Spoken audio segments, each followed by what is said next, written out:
你是不是也经历过这种绝望，嗓子一痒就知道大事不妙，咳嗽的连环暴击马上就要来了？别慌，今天教你一招，在咳嗽出手之前直接打断它的施法。咳嗽发起攻击前，一定会先发出一个信号，嗓子痒。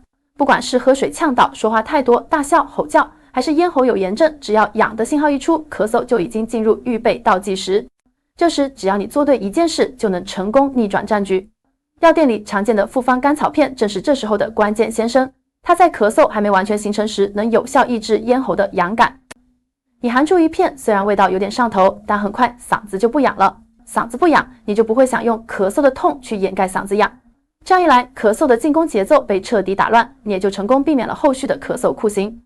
这招只适用于嗓子刚痒的预警阶段，真咳起来效果不大。需要注意的是：一、复方甘草片不宜长期服用，有轻微成瘾性，仅作为应急使用。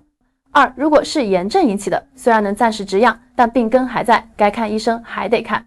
所以记住，咳嗽玩的是心理战，用痒引诱你出手。而现在你已经学会了，在他出招之前就果断按下静音键，预防咳嗽才是真正的告别咳嗽。点赞收藏，让我们一起告别咳嗽吧。